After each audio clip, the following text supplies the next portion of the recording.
Hello, my dear 8th class students. As we started the chapter, then after starting the chapter, the first session of the online class of this chapter, after starting that we got lot of distance. Then after a long time we are connected once again through the online session class.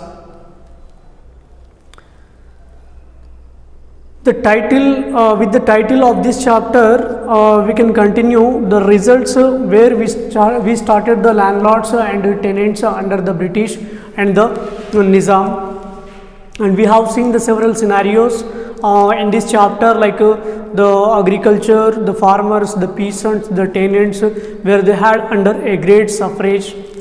After spending their physical energy, they have to give as taxation tenant, as moreover the highly the profits will be going to the nizams, to tenants, to landlords. So moreover the people who has very less land, their land also mortgaged by the landlords. Then some laws are implemented by the Curzon and Cornwallis. Then after, the farmers are against of that, and if any farmer do not pay taxation on that farmer, there were the several issues are implemented. Because here a farmer who has a land, that land he was utilized and he was cultivated, and after cultivation of that, the zamindars, landlords are coming to that farmer and imposing on him as tenant as his complete profit of the crop. On towards of that, there are the Cornwallis, the Governor General of that time, he was imposed some authorities, some guidelines, some rules that was also very clear towards of the farmers, but with that also farmers are not satisfied. The result, the company officials soon discovered that the zamindars were in fact not investing in the improvement of land. The revenue that had been fixed was so high that the zamindars found difficult to pay it. There were no permission or revenue in times of crops failure and famine. Anyone who failed to pay the revenue lost his zamindari, and numerous zamindaris were sold off at the auctions and organized by the company. This created much instability in the villages, and the old zamindars were rapidly replaced by the new ones. See, if suppose any zamindar, any cultivator, any farmer who is not willing to pay the taxation, at that time his land is sold, his land is evicted, his land is auctioned, which means the others can be, who can pay the high price to that land, that person will be own that land, that price will be gained by the zamindars. So meanwhile, after the protests of the farmers, the zamindars are changed. So what was happened here? In 1820, situation was changed. By 1820, the situation changed. The prices of grains in the markets rose and cultivation slowly expanded. This meant an increase in the income of the zamindars, but no gain for the company, as it could not increase the revenue demand that had been fixed permanently. Even then, the zamindars were not interested in the improving the land. Some had lost their lands in the earlier years of the settlements. Others now saw the possibility of earning without the trouble and risk of the investment, as long as the zamindars could give out the land to tenants and get rent. They were not interested in improving the land.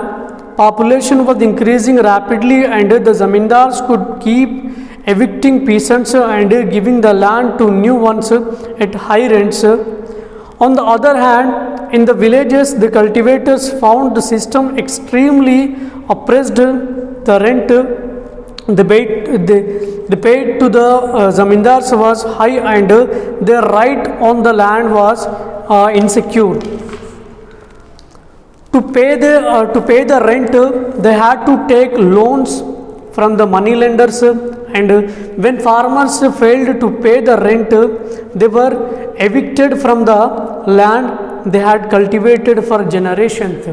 These are all aspects which we can find where basically farmers has a land, that land, if suppose they are not willing to pay the taxation, if suppose they are not willing to pay the rents of that land, then again the zamindars or that lands are sold to the other farmers, to other peasants, to the high rents, and constantly finally it was the situation was under regulation where the people, and after that if he is not willing to pay, if he is not able to pay the rent of that land, then again the another person will be purchased to the high rent. So this was the process. However, in the constant manner the population increasing, but farmers are not showing interest in the production of the cultivation, in the production of the food grains, in production of the cereals.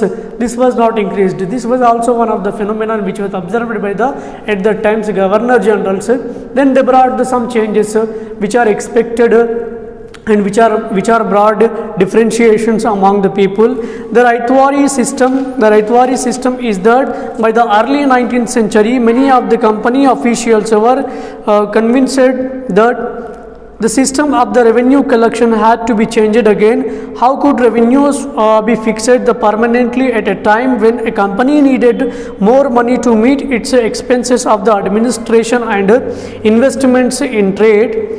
The districts of the Belli, Anantapur, Kadapa and Kurnool were ceded to be British by the Nizam on account of the debit in the maintaining the British continuing, which means which districts are called ceded districts.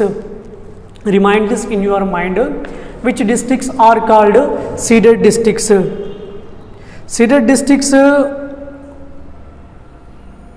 Bellary, Anantapur, Kadapa and Kurnool were ceded districts, and these districts are handed over to the Nizam on account of debit in the maintaining the British contingent, which means here Nizam should be the charger to these ceded districts, and these are the districts are fixed on imposing the taxation. The taxation will be collected by Nizam, and as much as possible he kept with him, and remaining will be paid to the Britishers. So that was the situation was led.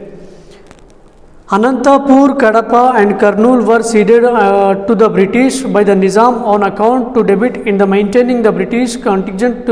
This area is known as Rayalaseema. Thomas Munro was appointed as the principal collector of these districts in November 1800. At that time, the ceded districts were in a complete anarchy. There were 8 plaguers or the petty chiefs in this area. They resisted the imposition of the British rule and indulged into the constant war and looting. Munro first and subdued the plaguers and disbanded their armed followers after restoring law and order. Munro commenced his work of the survey and revenue settlements. He realized that there were no zamindars in the south like in northern India. Instead, there were close knit and peasant communities in Andhra and Tamil country who held the land cultivated in and paid revenue. Recognizing the importance of the peasants, he devised the Raitwari settlement, which was introduced in the entire South India and later in the Western India. See here, when collector Thomas Munro was appointed the collector of Rayalaseema districts, At that time he was observed all the keen situations of the farmers and he started providing some facilities. Firstly he was refused by the farmers, then later on, but compared to the other governor generals, other districts in charges of the Britishers, here the Munro was the person who was appointed, Thomas Munro was the person who was appointed the collector of the Rayalaseema ceded districts. This person he was provided the several facilities. He investigated that what are the needs of the farmers, what are the basic needs of the farmers, and like irrigation facilities increased, like he prepared some dig wells for the farmers and he did several things and several aspects for the farmers. Then later on the situation was changed, then the farmers are under the coincide of the Thomas Munro, but after that the same continuation of the collecting taxation was started, as he was spent money in the providing of the irrigation facility, preparing the new dig wells. This all he was did, but later on the situations are turned back as usual, where the other zamindars are imposed taxation like that. So this was the situation which was converted into the variations. So my dear students, you have to write from this chapter, prepare some 1 mark questions, keywords, and complete this chapter before you come to school by the month of 15 of February. You complete this chapter and remaining chapter. So we were completed first passage of the Raitwari system. The remaining chapter we will continue in the next session or in the remaining classes if it get possibility. Thank you.